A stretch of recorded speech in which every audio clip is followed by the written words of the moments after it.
Yeah, we hold Billy too there. Okay, Bill, come Ladies on and gentlemen, around. please hold it quiet. Okay, that's the shot.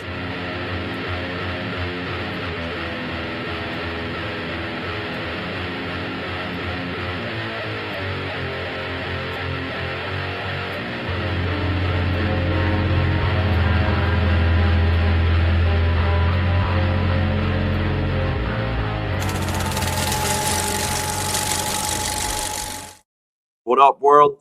Thank you for ripping another ticket to an installment of Hellhound Film Club. I'm your host, Cody Pope, and this is my co-host, Danny Dimes. And as we truly are every time we do this, we're thrilled to introduce tonight's panel and special feature. So get your popcorn and let the credits roll. First to the panel for the evening, we need a little excitement. Can you hit me with a drum roll? Yeah, I got you. Thank you. We need to wake up. First to the panel this evening is a longtime friend and contributor to the show. You can find her advocating for animals through the Nashua Humane Society and for veterans through the American Legion. Welcome one of Hellhound Film Club's own, Sammy Ann Claire. Next to the panel. I like that. I'm glad you're keeping it going. Next to the panel is a musician and podcaster who recently relaunched his music and movie-based podcast, Killing Time with Kill Murray. Please welcome to the panel, Kill Murray. Yo. Last but not least, a longtime friend of the film club, creative assistant at Dimes Media, and friend to all of us here. Please welcome Jess Cantwell. And thank you so much, guys, for joining us tonight. We're grateful to be here for another special installment of the Hellhound Film Club. But before we get too deep, first things first, as always, tonight we are live from The Spot in downtown Nashua, New Hampshire. One of New Hampshire's first dry bars and Gate City's most interesting entertainment lounge, featuring a delicious selection of premium mocktails, kava, coffee, tea, and more. So check us out here for Hellhound Film Club Live, free movie night and podcast recordings on Wednesday nights at 217 Main Street, Nashua, New Hampshire, when the tickets get ripped at 7 p.m. You guys have been keeping up with the podcast. Every week we usually raffle off a prize. We've been trying to build up our comment base on the YouTube channel as well. And so not only do we offer a weekly prize here, but we also offer a weekly prize to one random commenter on each video. So make sure you drop a comment, help us get the good word out there, and we're going to bring back some cool prizes in these upcoming installments. So definitely make sure that you're paying attention and commenting on those videos, so that way in the future you have a chance for that YouTube comment winner. And now, if DJ Danny Dimes could cue up the background music here. If you guys are watching this, you saw the thumbnail, so you likely understand why we're doing this. However, for our conversation tonight, we're taking a pivot from our regular thematic format to honor an exceptional talent who has sadly said goodnight for the last time, recently leaving behind a legacy that includes an outstanding body of work that spans nearly 50 years and includes some of the most iconic films of cinematic history. Tonight, we're discussing an actor who has been revered across film, television, and stage with a versatility like few others, whether switching between lead or support, genre and style, a man who could do it all with style and delivery like none other. Please join us for our discussion celebrating the life and work of Sam Neill. I feel like we could have crying sound right now. I know. I feel you. I wish Sitcom on. Sir Nigel John Dermot Sam Neill was a beloved New Zealand-based actor who was born in Northern Ireland on September 14, 1947, to an English mother and a New Zealander father. Neill and his family then moved to Christchurch, the second biggest city in New Zealand, in 1954. As a child, Neill had a stutter. During a 2004 interview on the Australian talk show Enough Rope, Neill recalled how deeply it had affected him and said how often he found himself hoping that people wouldn't talk to him so that he wouldn't have to answer, adding, quote, "I kind of outgrew it, but you can still detect me as a stammerer." He began calling himself Sam at this time during school because several other boys were named Nigel, and because he felt the name Nigel was, quote, "a little effete for a New Zealand playground." After gaining theater credits during school and graduating college in 1970, Neill formally started his career in film in 1971 with a number of New Zealand-based films, including his breakthrough role in Sleeping Dogs in 1977. Eventually, he would move on to Australian films until 1981, when he really broke through the international markets and eventually started to earn leading man status by the late 80s going into the 90s. At one point, he was up for the role of James Bond, which he would have succeeded Roger Moore, but that role ultimately went to Timothy Dalton. Nevertheless, by 1990, he had solidified his leading man status in Hollywood with an unprecedented run of films, such as Hunt for Red October in 1990, Death in Brunswick in 1990, Jurassic Park in 1993, Sirens in 1994, The Jungle Book in 1994, In the Mouth of Madness in 1995, Event Horizon in 1997, The Dish in 2000, and Jurassic Park 3 in 2001. Throughout the 2000s, the 2010s, and the 2020s, with posthumous work still scheduled to be released, Sam Neill never stopped doing what he loved. He appeared in countless film and television programs, notably Hunt for the Wilder People in 2016, Thor Ragnarok in 2017, Jurassic World Dominion in 2022, and more. In March 2023, Neill revealed that he had been undergoing chemotherapy since March of 2022 after being diagnosed with stage 3 angioimmunoblastic T-cell lymphoma, a type of blood cancer following swollen glands that were first noticed during publicity for Jurassic World Dominion. He stated that the cancer was in remission, but he would require monthly chemotherapy for the rest of his life.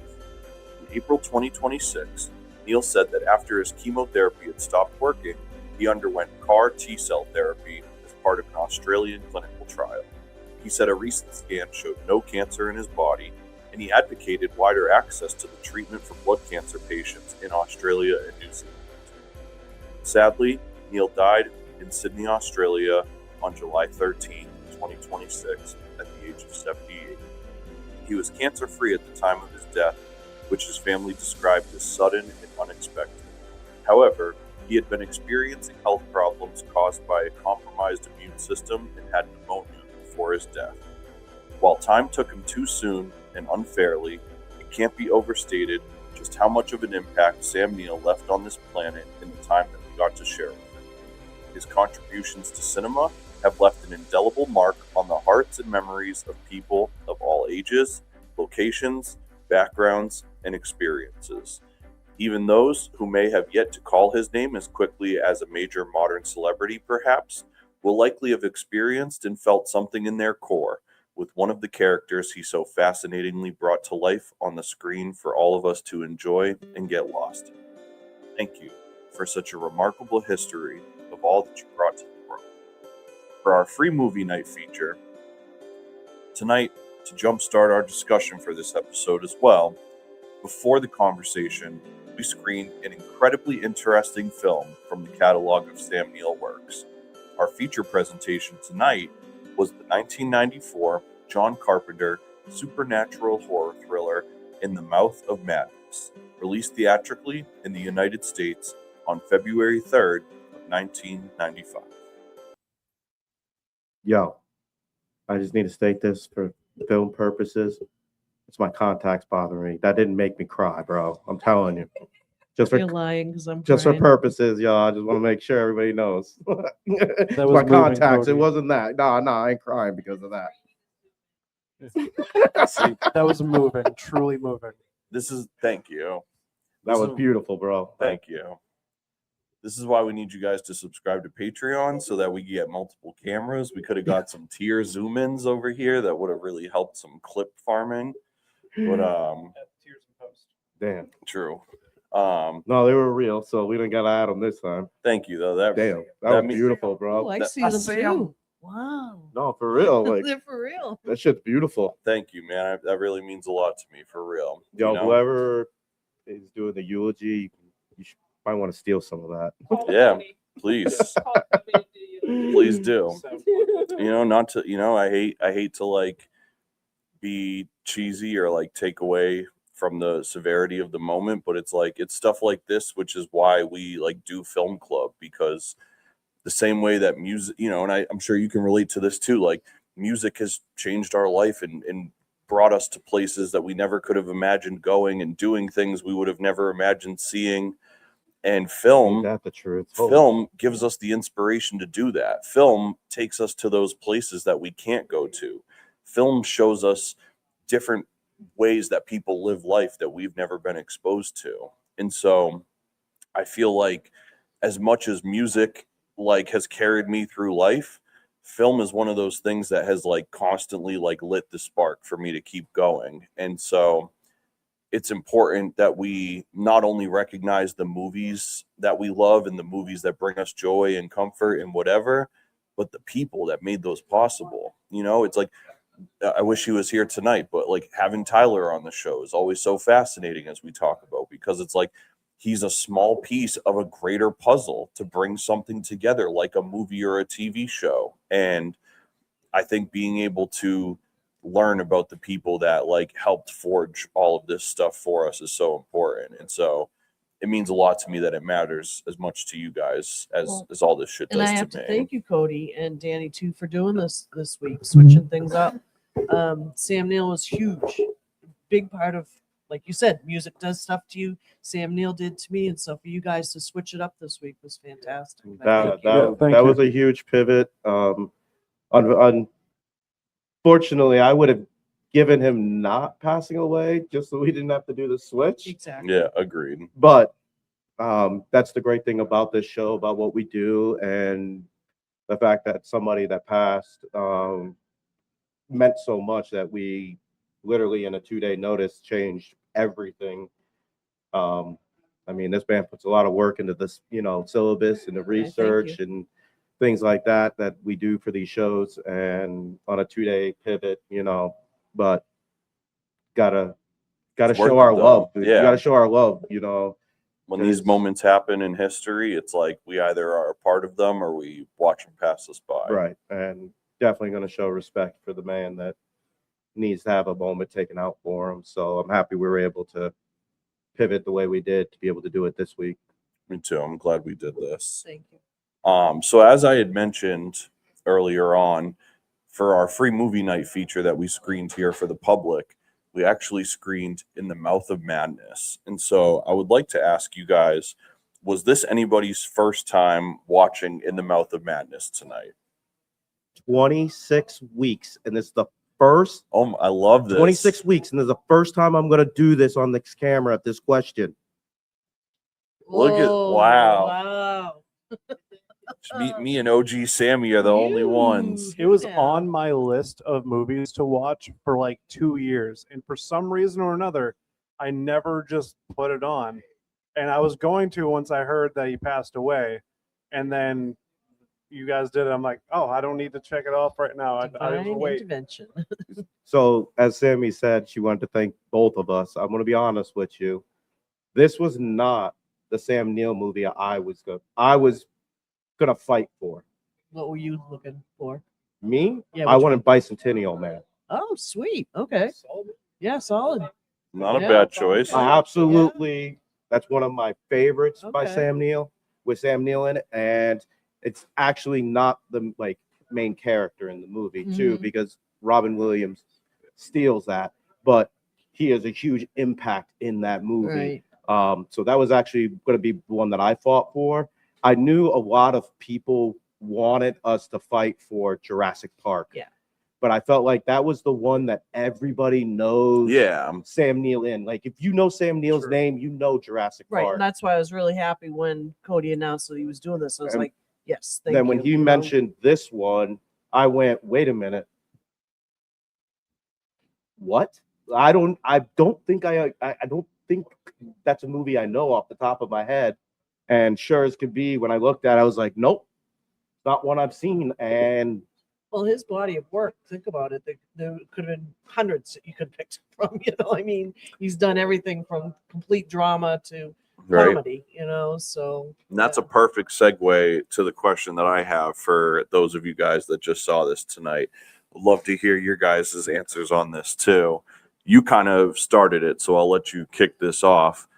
Since tonight was the first time that you saw this, prior to this, what were some of the Sam Neill films that you were most familiar with? Hunt for Red October was the first one. Okay. Let's So that would be my first introduction. And then from there, the next huge one was Jurassic Park, that makes sense. because that was 4 or 5 years later. That was, I think it was 93, right? Right. And Hunt for 90 was Hunt for Red October. So 3 years Yeah. later. So then Jurassic Park, and then fell in love after that. That makes sense. So Jess, let me ask you the same question. What was like some, because you said this was your first time watching this too, right? This movie, yeah. So before tonight, what were some of like the Sam Neill movies you were most familiar with? Peaky Blinder. Oh, okay. He was in Merlin. yes, he was. yeah, Definitely was in yeah, Merlin. Obviously Jurassic Park. I mean, that's like as soon as he passed, it's like, okay, Jurassic Park. I know, it's just, I love that movie, so I can watch that 1,000 times over. So Yeah. Those would probably be the top ones. Okay. I mean, obviously, like Bicentennial Man, Hunt for Red October. Yeah. Like we're gonna list multiples. Well, yeah, and that's repeatedly, I mean, but- that's the thing. You don't yeah. got, but I mean, Yeah. it was interesting that Peaky Blinders was one of the first thing that comes to mind. I haven't seen that myself, Oh, but it's excellent. that's more of a modern property, and so I think that is like interesting because that speaks to how dynamic of range he had as an actor. Where it's like the thing that comes to mind for you is a movie from 90, 93, and like 2000 something, and it's technically a TV show, right? Peaky Blinders. Yeah, it's a series. So like the series that comes to mind, the work that comes to mind for you is from like the last 10 years or whatever. Okay, so a little older than 10 2010s. years. So it's like, I think that just goes to show that like he didn't have a period where he was like falling off. You know what I mean? There wasn't like maybe you could say that the 90s was like his peak as leading man status, perhaps, but like as an actor, like qualifying his skill and his talent, he carried that through until, he has stuff coming out in the years preceding. Yeah, I was gonna say, doesn't he have two movies that's supposed to? He has a still be Godzilla movie coming Yeah, out. that's Yeah, right, Godzilla's in Godzilla. post-production, so Yep. that's been finished. And then Yep. there's another one Is there that I going knew There into there is a post-production. second movie Yeah. There was too. 3 that I saw that were 2026, 2027 releases, but I think the 27 one might not be happening now because I don't even think it started filming yet. Okay. I think his name was just attached to it. Yeah. I would have to fact check that for sure, Yeah. but Well, even with the Peaky Blinders, it wasn't like he was just a one-time character on. He did one whole season of it Yeah. too. So, and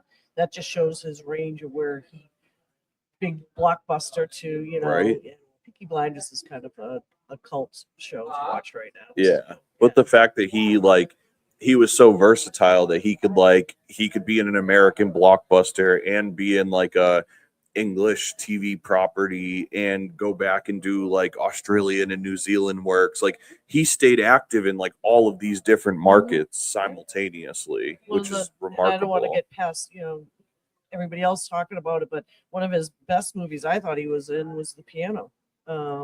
Yeah. I mean, he played. He was such a sweetie in that one. so it's The Last Resort has completed, and Godzilla versus Kong Supernova that's in post-production. That's gonna be. Yeah, it's gonna be wild. Yes.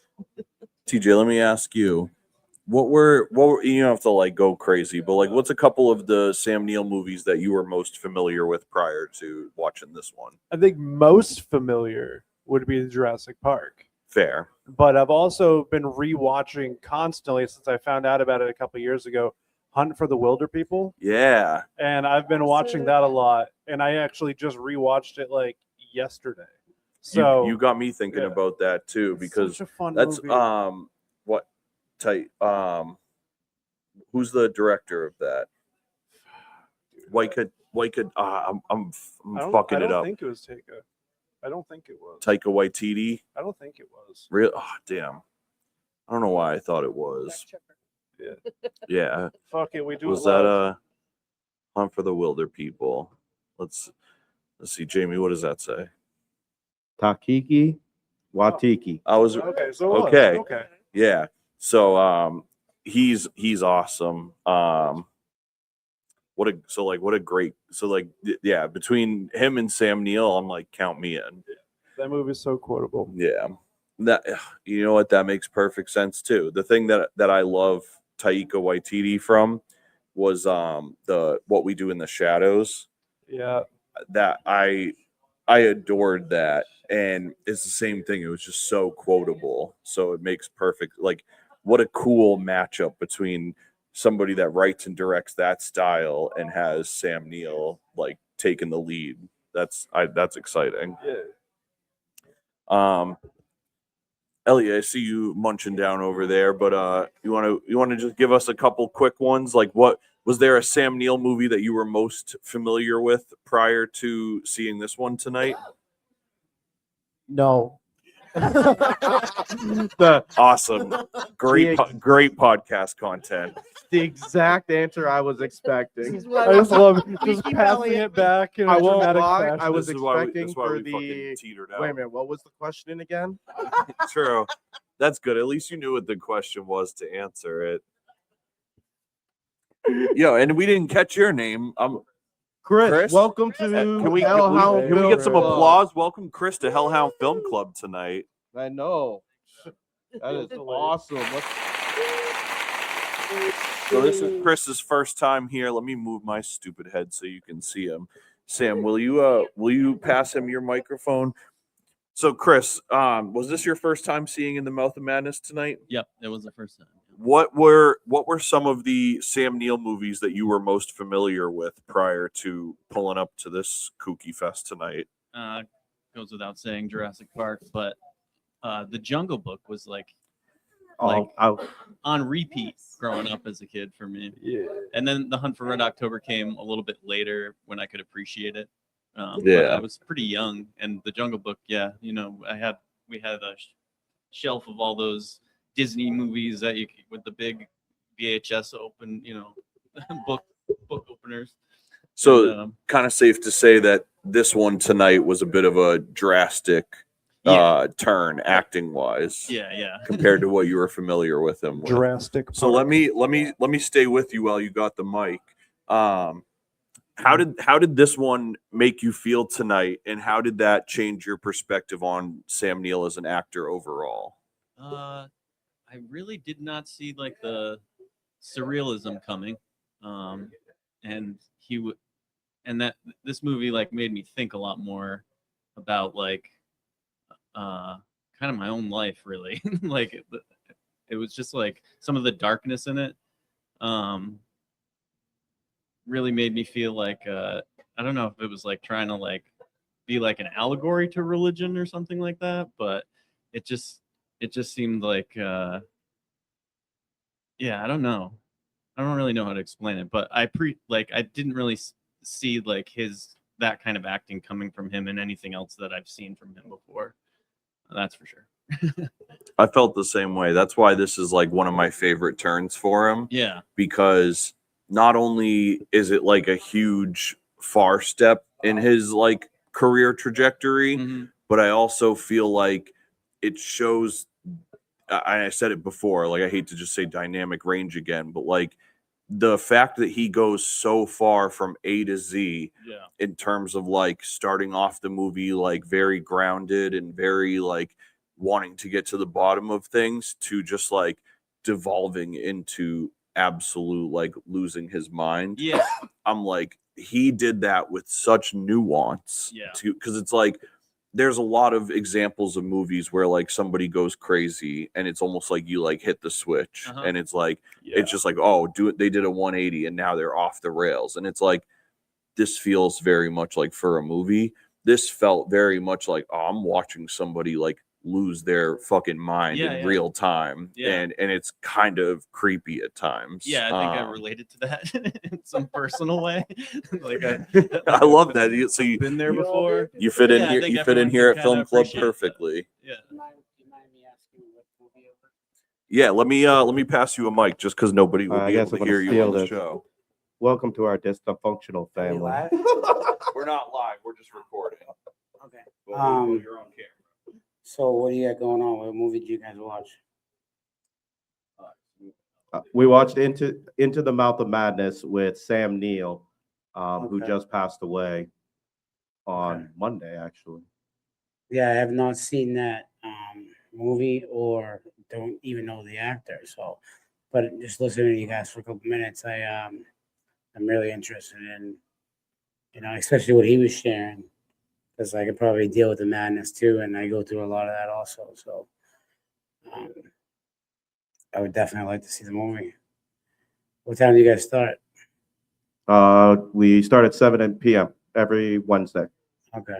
Where can I find that movie to watch you can find it on Tubi for free with ads. I got Tubi. Okay. So look it up on Tubi. You'll be able to watch it free with And it's called the ads. what again? In the Mouth of Madness. Okay. Sweet. Yeah. I'm sure if you just type the actor Sam Neill in, it'll probably show all his movies for you. Yeah, I might know Sam Neill. I just don't know the name.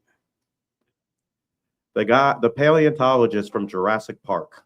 Okay. Yeah. Yeah. Yeah. If nobody knows the name, you know say that role. And Yeah. It kind of sickens me that's like. But hey, I mean, but I know other roles in other things. So yeah. Well, I want to say one thing. Even from like what you said though, and what I just heard from everybody else, how he changed from that to this movie that definitely is a different role. Oh, absolutely. That's definitely something to see, and I'm sure that it's a great movie. So. Yeah. I go. smelled it from outside. Yeah. Scoop it up. But anyways, I want to hear more. Hell yeah. It's to that point. What I was gonna add was that's a perfect example of one of the things that I wrote at the end of his bio. Not to like quote myself, but I had that same thought where it was like even people who don't recognize him by name necessarily have been impacted by something he's Dr. done. Grant. And that's the thing, like Jurassic Park is that for so many of us that were like 80s and 90s babies. Like Jurassic Park was like I have vivid memories of Jurassic, I think that's one of those great examples where his work will continue to like people will be asking and learning about who he is for years to come because like, oh, the guy from that crazy book movie or whatever, you know what I'm saying? When I say this, you'll understand why Jurassic Park had an impact. What was Jurassic Park rated? PG, right? PG-13. Oh shit. 1993 is when I turned 13. Damn, that's so wild. I was able to buy my own, like go see it by myself. So like, right. Can we? You want? Hold on. I think it sounded like he had a question.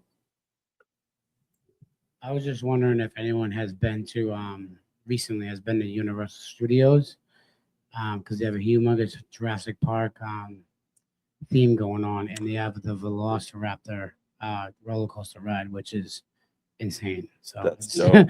I didn't know if anyone has. No, I wish, dude. That sounds. I haven't that been sounds there awesome. since I was like 6. Yeah, well, I would recommend it because I'm like, yeah, I'll go on a roller coaster, but that thing, like, I almost had a heart attack on that thing. So, but no, it was really good. I mean, I don't really like the last one with the new dinosaur, the baby one, and trying to get back. I don't know if you guys saw that or not, but I like the older ones better. But it was a good movie, and that ride is phenomenal. So Sweet. So let's talk about this movie. Let me ask. Forgot where I was. I think. Oh, we had just we left off with you. Thank you for that, by the way. Let me ask you. Let me ask you, because this was your first time watching this tonight too. So, with your level of familiarity with Sam Neill prior to tonight, and then watching this, how did this change your perception of him as an actor? Well, I knew he could do like dramatic roles, and I knew he could do like adventure movies, and he can do comedy because the movies that I knew him from before. I didn't know how he would fare. Like, I knew he was capable, but I couldn't like conceptualize how he would be in a horror film. And then as I was watching this, I was just like, oh shit, he going in. This is great.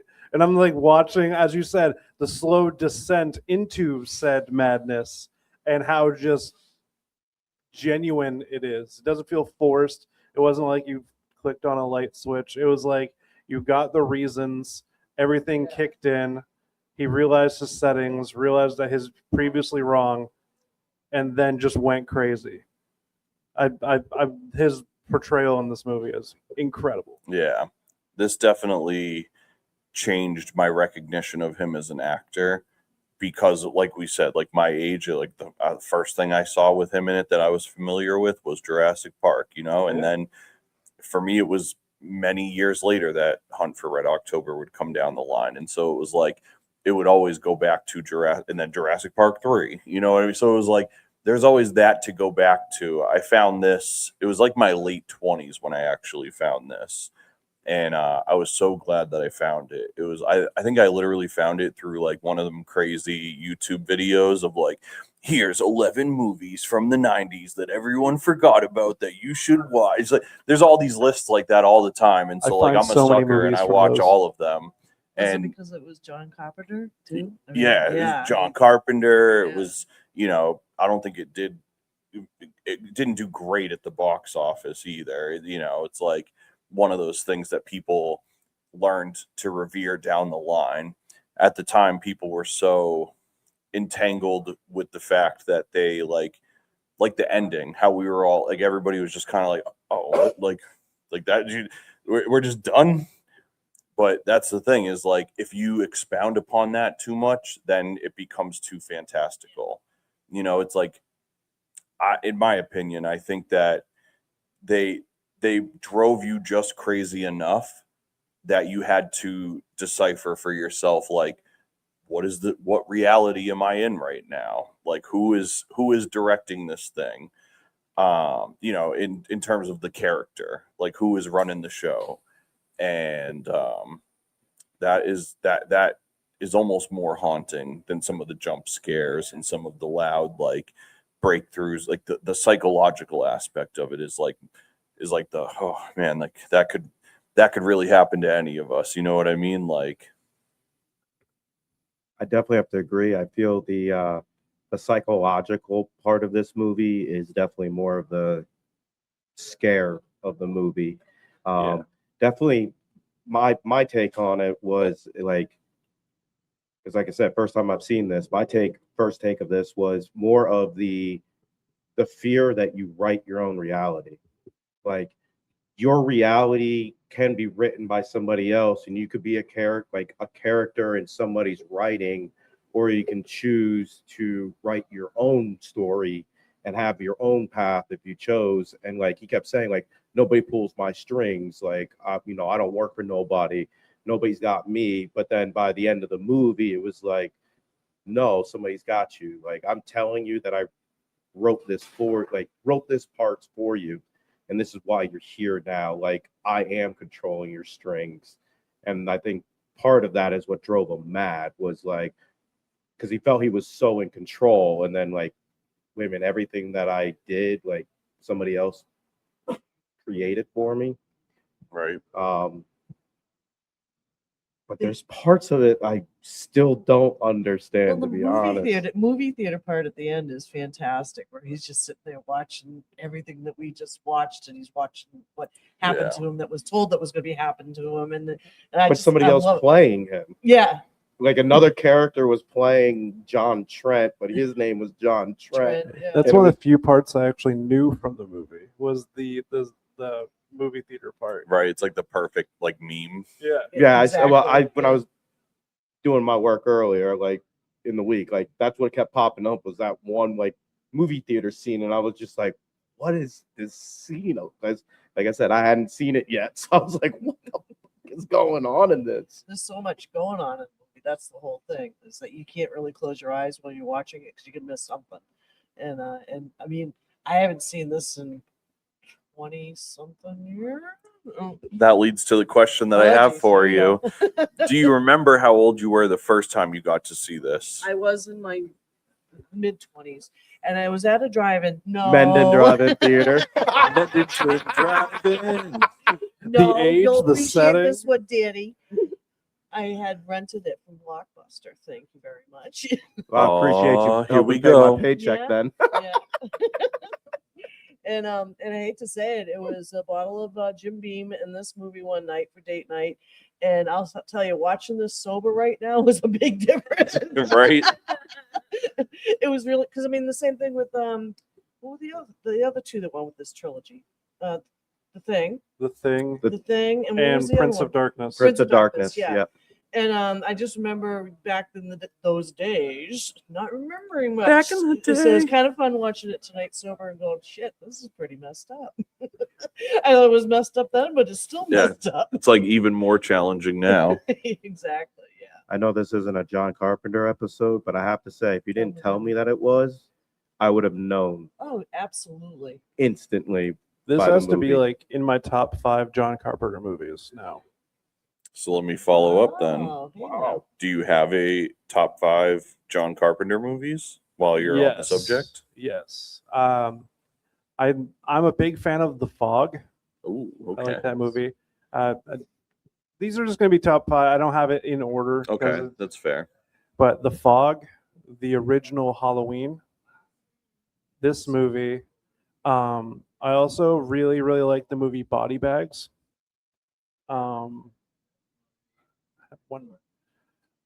I had it in my head before I was making Vampire. That's one of mine. So good. The last one escapes me, but I remember Does it looking at escape the whole you like from LA or does it escape you from New York? Oh, hey now. neither, Hey it's now. neither of Hey those. now, It's hey neither of those. now.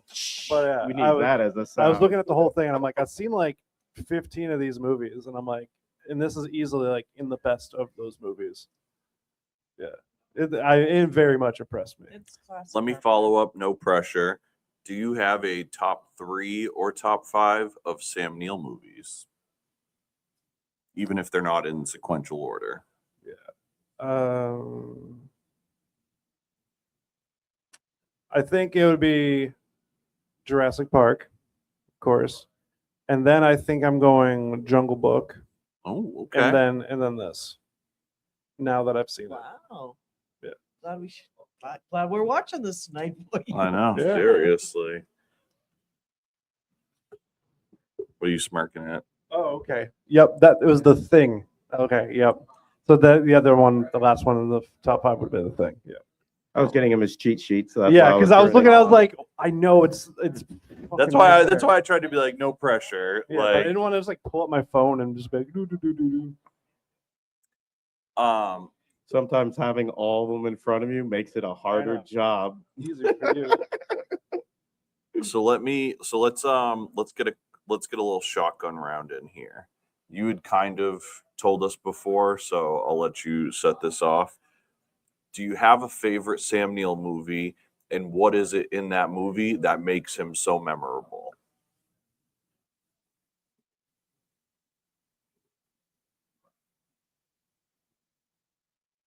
Bicentennial, man. I think the way he performed beside Robin and stood toe to toe with him, with the emotion and the way he drew you into how he built his character, like, to me, absolutely just touched me. And even to this day, when I watch that movie, like, my contacts bother me. He said my contacts bother me. It's an emotional movie. I know. Jess, let me ask you the same question. I feel like this is probably one of the most popular answers, but this is how I truly feel. I love Jurassic Park. Like, I was at the age, and at that age, I was like 5, something like that. And I loved dinosaurs. So when that movie came out, it was memorable, and I remember watching it in theaters, and I remember watching it like over and over and over again. And I just remember like the first scene where they're driving and they see all the dinosaurs and like his reaction, like that. I feel like that's what everyone would be like, what, there's a dinosaur, a real life dinosaur in front of us? So I don't. We need a baby whine sound for when she was like, I was 5. Best I can give you is I needed that. 6. Wait, 94? Is that when it came out? 3. Okay, I was 5. She's like, I'm not even debating it. I'm not fighting this. And depending on when it came out that year, I could have been 4.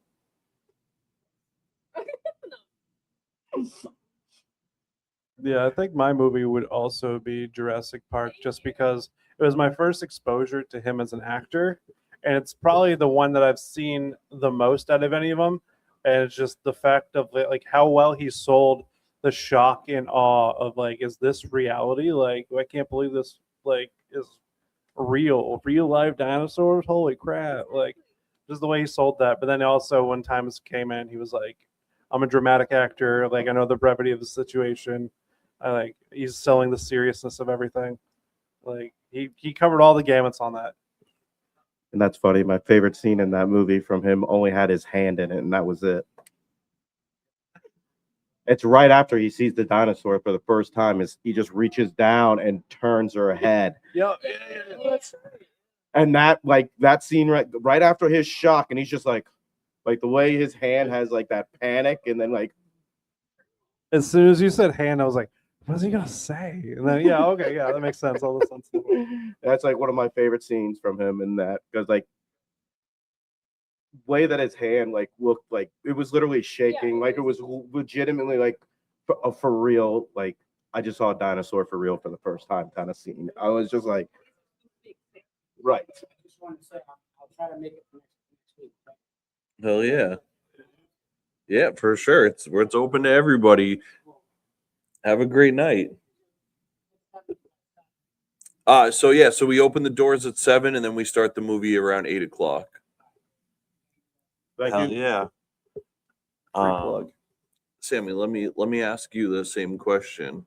Is there a particularly favorite Sam Neill movie that you have, and what is it about him that is Well, so with memorable? you guys in Jurassic Park, 100%. I mean, I think that just made him go That's to major valid. stardom. Yeah, major stardom.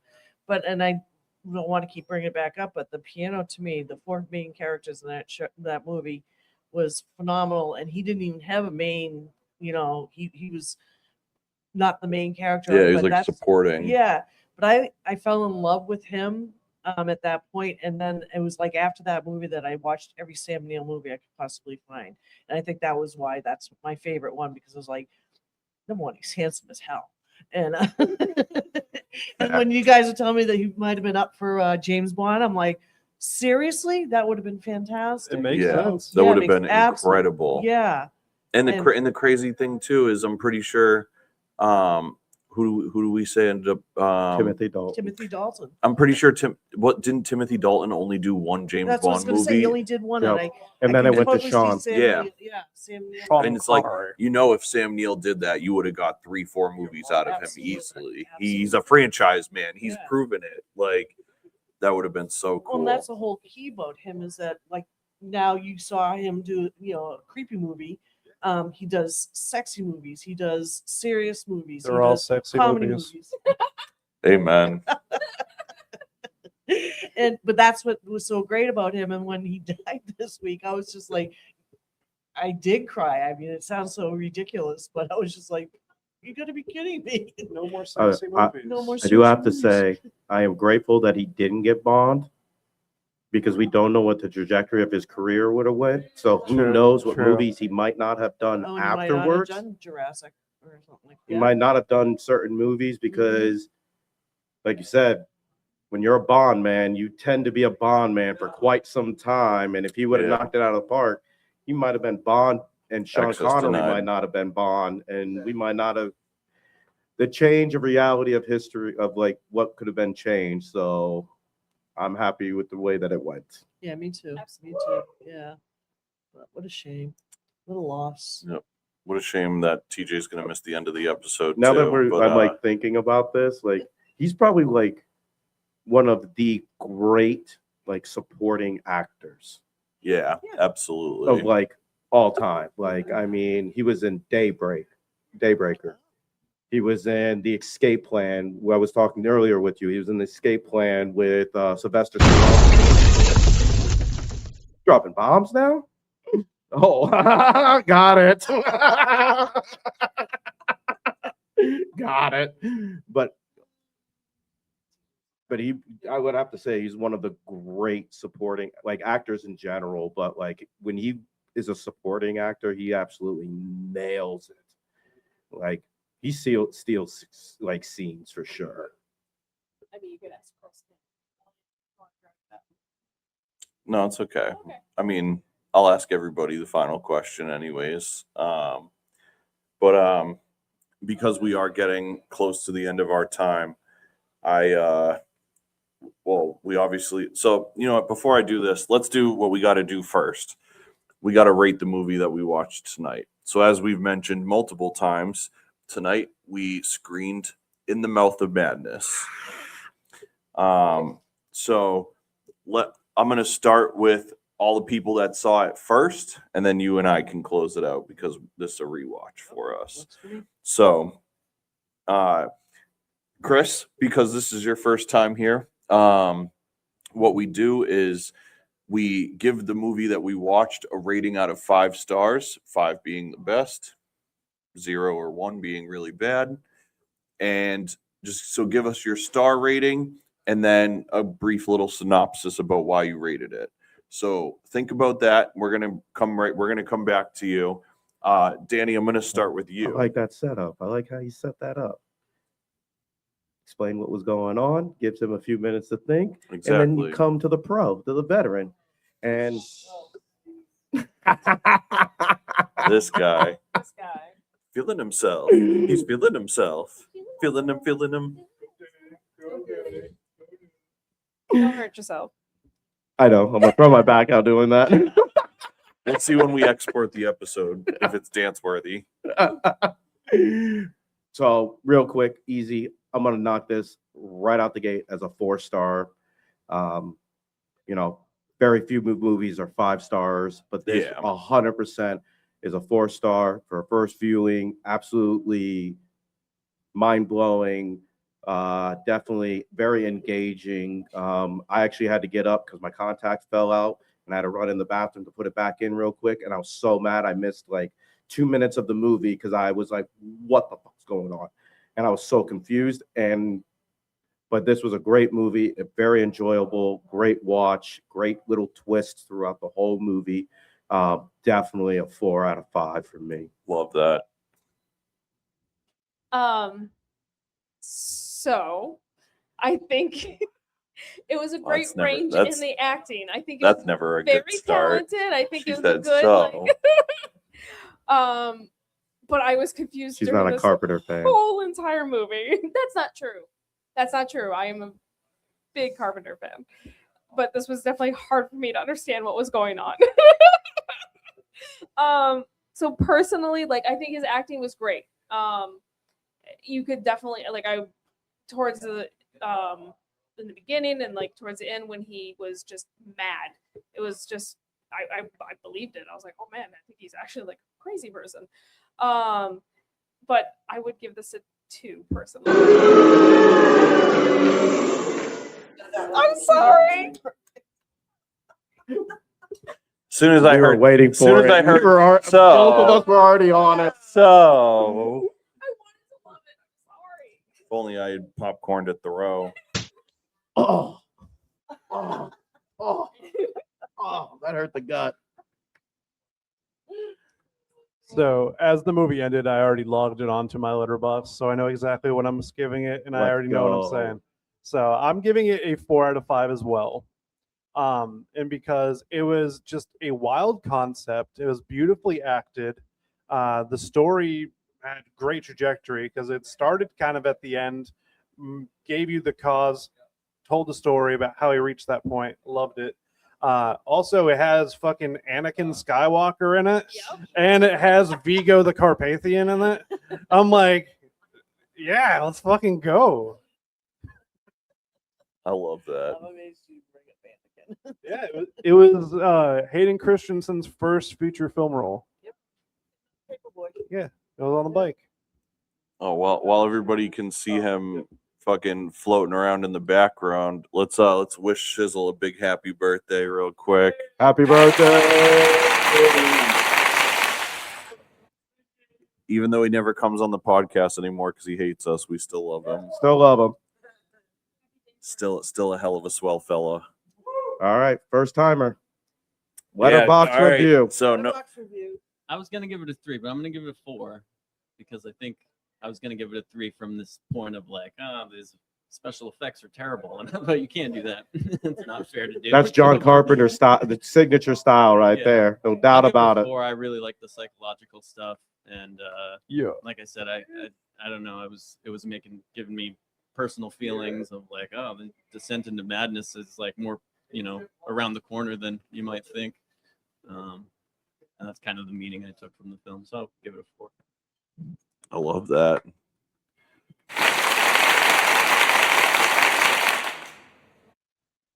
Do we even send a mic back there, universe? What's the question? Of course we It's do. good. What's the question? I know it's a rating. I'm going to give it an 8. No, I'm not gonna go that high. I'm It's gonna give it a 4.5 out of 5. Let's Hey. go. Let's go. What year did this come out? 1995. For 95. Or was it 4 or 5? 4 worldwide, 5 in US. Okay, so 5. Irregardless, I'm kind of a nut when it comes to special effects stuff for that time and for the stylized. That was what I was paying attention to the most, especially the fucking freaky ass door that was breathing. Looked so fucking realistic for what they were going for. And I really enjoyed that. And there's nothing really else I could say that hasn't been said already. I I'll really take enjoyed it. 4.5. Take it. Hell 4.5 yeah. is solid. I'll Let's take it. go. Sammy and Neil. You I know mean where I'm Sammy and going. Claire. You know where I'm going.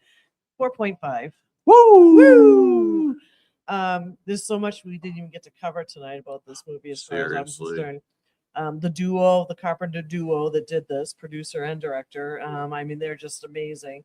I've followed them for years. Anything that Carpenter does is just phenomenal. And then to add Sam Neill to me is like perfect. And everything about his character, like you brought up, that he went from, being under control and then just completely lost on it. Even Elliot had to step away for a few moments, and when he came back, what happened? And I was just like, yes, this is what this movie does. What happened? and I was just like, I haven't seen it in so many bazillion years, and I was still enthralled and like, oh wow, yeah, I forgot about that. Oh wow, yeah, and and some of the actors too. I mean, they've gone on to bigger and better things too. Milagro Fields, Right. the young lady in this one too. So yeah, 4.5. I could go on for hours. Love that. Her half a point over my 4 is because I didn't want to sleep with Sam Neill. Why not? That's not what you told me last night. Nobody knew I was over there last night. I Now think- everybody knows. Not I just Sam question you for not wanting to. Neill. Yeah, seriously, dude. That accent, come on. Oh, All I'm saying. Sam. All right. So normally we would jump into our closing ceremonies here, but because of the nature of the episode and the fact that I got to take a lot of time, not a lot of time I had today, but I got to take time today to write my feelings and say what I wanted to say earlier. So I just thought it would be cool if anybody wants to kind of just say something about Sam Neill before we move on to closing ceremonies, this was kind of a chat community request episode compared to what we have planned. So I'm looking for You're just gonna make me cry. I'm looking That's for what some you're tear. trying to do. Good. I need some tear jerkers No, don't so that do we it, can dude. Don't so do we it, dude, can man. clip farm this. I guess for me, it would be pretty simple. I would just like to say, Sam, thank you for all the laughs, the joys, the tears, the cries, and everything that you have given us to cherish for the many, many, many years to move forward. And it was an absolute honor and pleasure to watch you give us something to be able to enjoy. And I want to say thank you.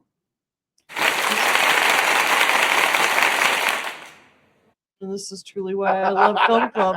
That's why I love Film Club, because honestly, Jess I said no because she feels guilty about her shitty movie review.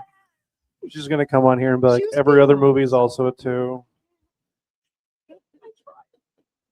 Don't worry, Sam Neill, It's okay. We're just honoring in the man's mouth of legacy. You madness can just shit character, all will over his haunt her for artistic- the rest of her life. I said that he did a phenomenal acting job, actually. John Trent is going to haunt you for the rest of your life. I think Sam Neill as an actor is incredibly well-rounded. As I said before, like all the different roles and genres he's played in, and just knocked it out of the park every single time. And while we don't really have many more movies that are going to be coming out featuring Sam Neill, the fact that we have such an extensive backlog of movies for the future to just really see what he was capable of, that dude is going to go down as one of the best actors in my lifetime. like I said, this is why I'm glad I belong to Film Club, because when he died, here I'm gonna get all teary now. My friends were like, "All right, he's an actor." I'm like, "Are you serious? He's not just an actor, you know. He's somebody I followed for years now. I'm gonna cry. Now you made me do it. So there." But It's I'm the glad we did contacts. this. It's contacts. But I'm Contact. glad we did Danny's this because contacts are messing my eyes. That's what they'll do, bro. I'm telling you. They'll make your eyes water up. so people like you guys appreciate an actor like that, where people that haven't taken the time to watch him have no clue how he's made an impact. And obviously he has. So thank you. Who's chopping onions in here? Well, don't well, know. I also want to say thank you for all his body of work, not just in feature films, but also through TV series, TV movies, and a big thing for me is video games, because he has voiced over a few video games. Oh, I didn't know that.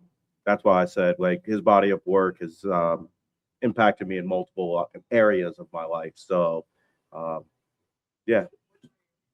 Yeah, I was gonna say I honestly didn't even know that. Do you have like an example? What of are video games? So he's actually voiced over a bunch of the Jurassic Park video games. Oh, that's rad. All right, that's cool as hell. And I'm a huge Jurassic Park like gamer. Like I love their games.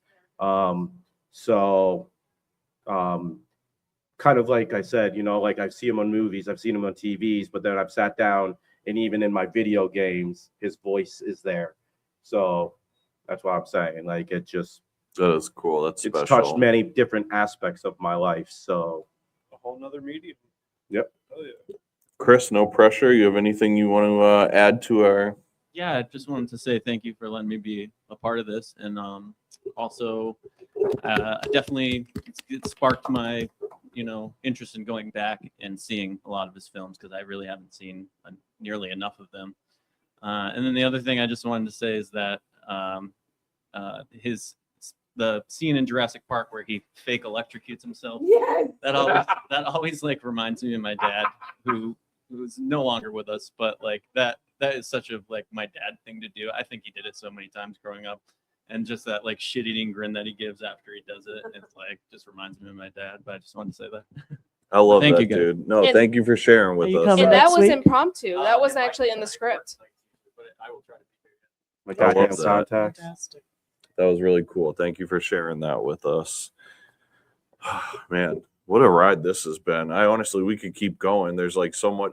That's the problem with it's like we're gonna have to start doing like 4-hour episodes to really talk through everything. That's a tough thing. Like, we honor somebody, we do appreciation episodes for people, Yeah. and then we start talking about their body of work, and then before you know it, yeah, there's so much we could be talking about and just keep talking about. yeah. Hopefully the people that hopefully you guys with us, but hopefully the people that are watching these at home too understand how much we really do appreciate these people that we try to honor in these episodes. Not all of these people are perfect people all the time, but they made art that will have an everlasting impact on us all. And so I'm grateful to be able to be in a place where I can take that all in and have a group of people that I can process that stuff with when I come across it.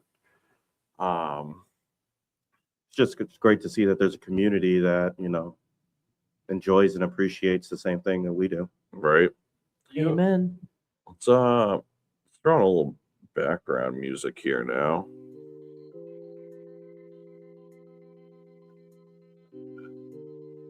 So, as you guys know, to kind of just shake off everything, shake the convo off and whatnot, we have a couple closing segments that we like to do. And so one of those is that I go through my Letterboxd and pick a movie that was in my recent watch that we aren't covering here, just to give the folks at home an idea of some other cool stuff that they could potentially check out. And this one was a physical media grab for me. It was a new 4K that released recently. So my movie of the week is Perfect Blue from 1997. What an absolutely wild ride. Definitely some sequences that made me feel a range of strong emotions. This is kind of like, it's an animated film, but it's a brilliant film.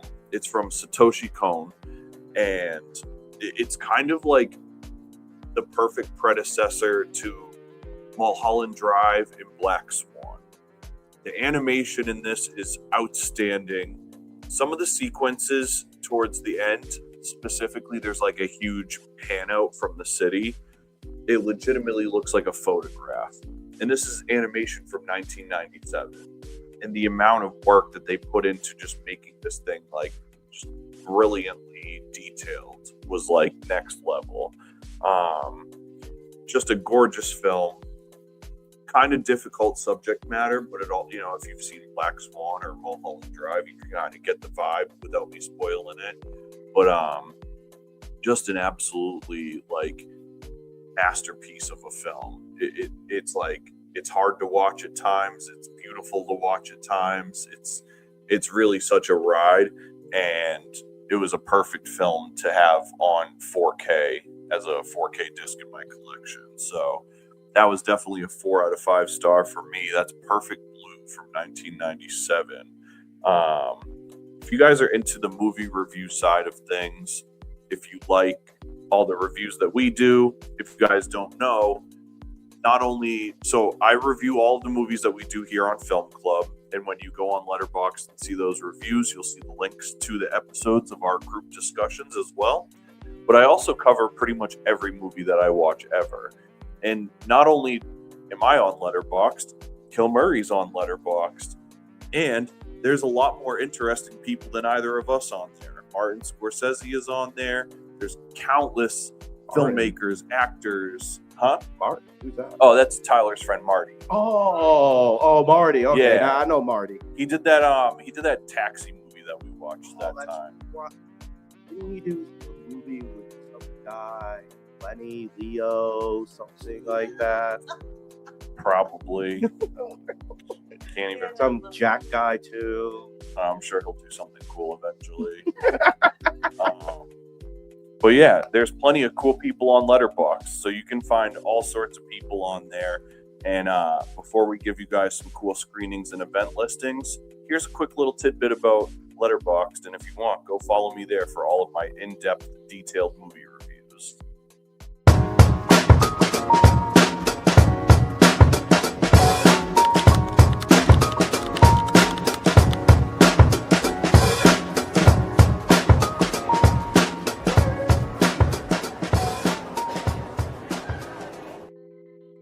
So as we always like to do to wrap up these episodes, we like to share some local screenings and event listings.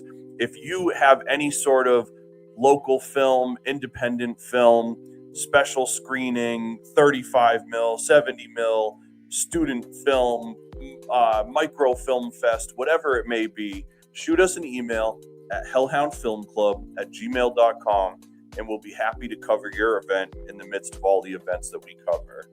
I'm going to burn through some of these before we wrap this thing up tonight. So excited for this first one. Yeah. So secured by the time IMAX tickets. by the time you guys see this, some of these will have already passed, but we've already been talking about them, so you know the drill anyways. Friday, July 17th, The Odyssey premieres worldwide, including its 70 millimeter and IMAX theatrical premieres. In theaters nationwide, this is the mythic action epic from master of cinema Christopher Nolan. Shot across the world, bringing Homer's foundational saga to screens, starring Matt Damon, Tom Holland, Anne Hathaway, Robert Pattinson, Lupita Nyong'o, Zendaya, and Charlize Theron. Thursday, July 30th, is the Creative Guts Short Film Festival at Red River Theaters in Concord, New Hampshire. Presented by the Creative Guts podcast, their short film festival is an evening of imaginative stories from filmmakers in New Hampshire and beyond. For more details and tickets, visit redrivertheaters.org. Friday, July 31st, The Samurai and the Prisoner has its international theatrical release.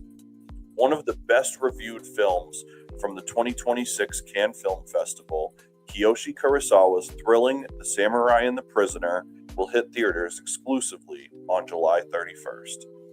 Wednesday, August 19th to Sunday, August 23rd is the 11th annual Hip Hop Film Festival at Look Cinemas in New York City, New York. The 11th annual Hip Hop Film Festival returns with 5 days of Fresh on the Hudson. Powered by Look Cinemas and presented by the Harlem Film House, HHFF's 2026 creates New York City's first ever destination film festival experience for the culture, bringing independent cinema, master ciphers, community screenings, live performances, DJ culture, Cypher Lounge, Sneaker Ball, Goat Awards, and more to New York City and the Hudson Valley. Saturday, August 29th, Sunday, August 30th is the Kaiju Film Festival in Salem 2026 in Salem, Massachusetts. This is going to be the North Shore's first ever Kaiju Film Festival, presented by Cinema Salem, Salem Scare Society, and Nightlight. Passes are online at cinemasalem.com, where you can also see the full program of movies. Wednesday, October 14th, Final Destination 3 is playing at Coolidge's Coolidge at the Speedway, a series presented by both the Coolidge Corner Theater and the Charles River Speedway. The final feature in this incredible outdoor screening event in Boston features food vendors, beer tents, and more. Final Destination 3 is the 2006 third installment of the American supernatural horror franchise, just in time for Halloween. And lastly, the New Hampshire Film Festival is October 15th through the 18th throughout downtown Portsmouth, New Hampshire. New Hampshire Film Festival is an annual fall event located in Portsmouth, New Hampshire that unites professional filmmakers, screenwriters, and film industry experts with film lovers. Drawing thousands of attendees annually, NHFF is the region's premier film festival, is an integral resource for local and national industry professionals who return each year. Movie Maker magazine named the New Hampshire Film Festival on its annual list of 50 film festivals worth the entry fee, celebrating festivals that serve movie makers and audiences in some of the best destinations in the world. For more details, visit the nhfilmfestival.com. And I'm going to do something a little different here. So we would normally do a prize raffle. We did not come up with a cool prize for tonight's raffle. We switched things up last minute. So. We did. We switched. So normally I make a custom poster. You know, we do a whole thing. But because we switched the episode, I kind of just I dropped the ball. So what I would like to do is, Jess, could you do me a favor? Could you pass me one of these t-shirts right next to you?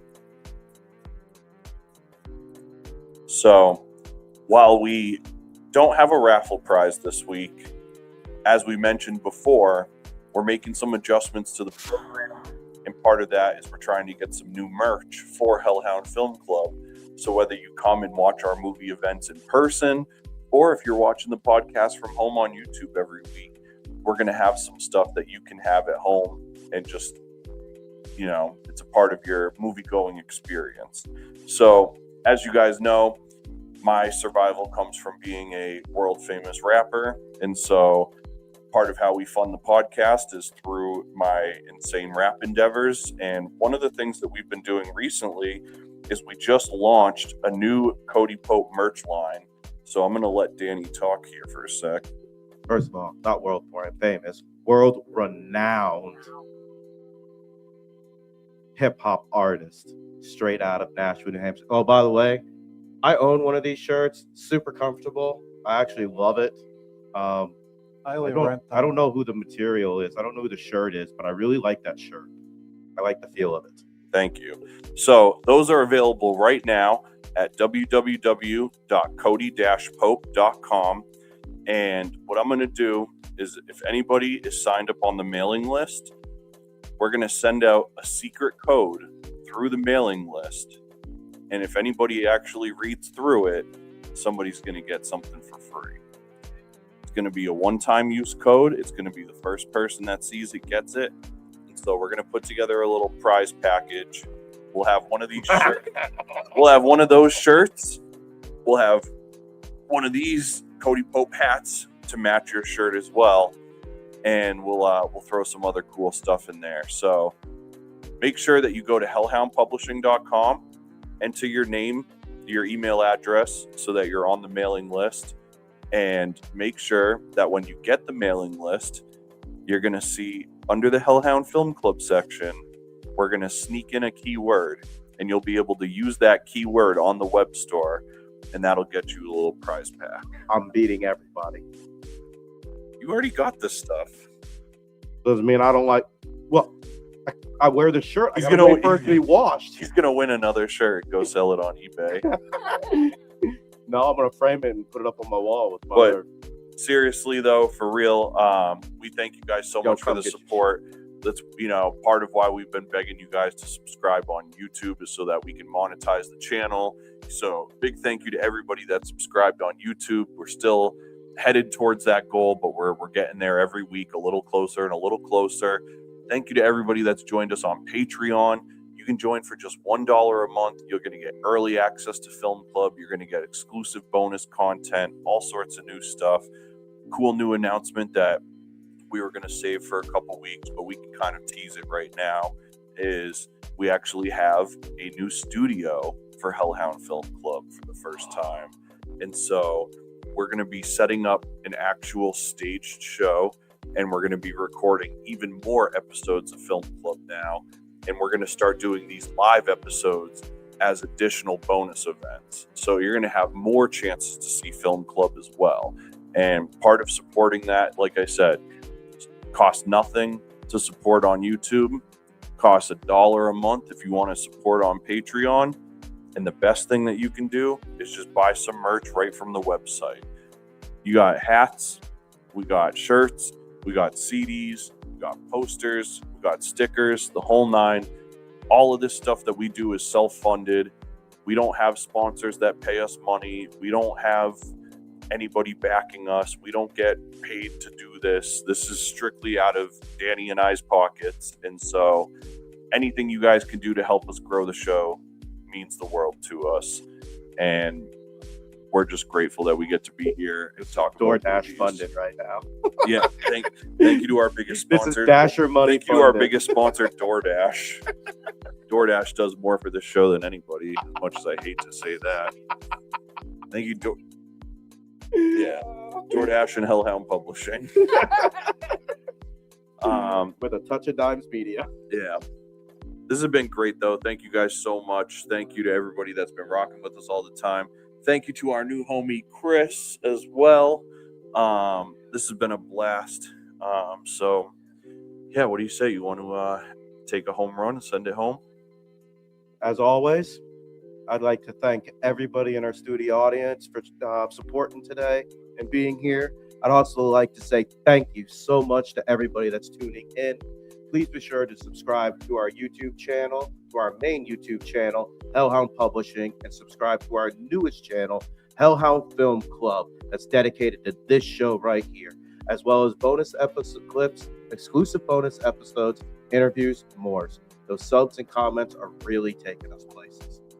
Please consider being a part of our Patreon community for as little as $1 a month for exclusive and early access to Hellhound Film Club, as well as the other podcasts, music, and book releases from Hellhound Publishing.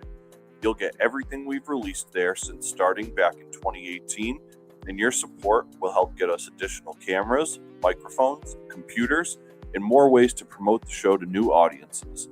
Consider joining today at www.patreon.com/Hellhound Publishing, or check the banner on the bottom of the screen.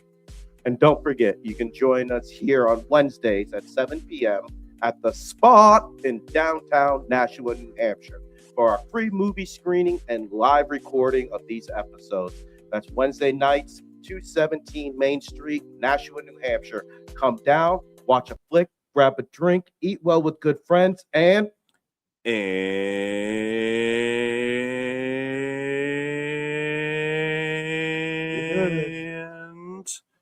don't forget the popcorn. Good night, world. Oh, we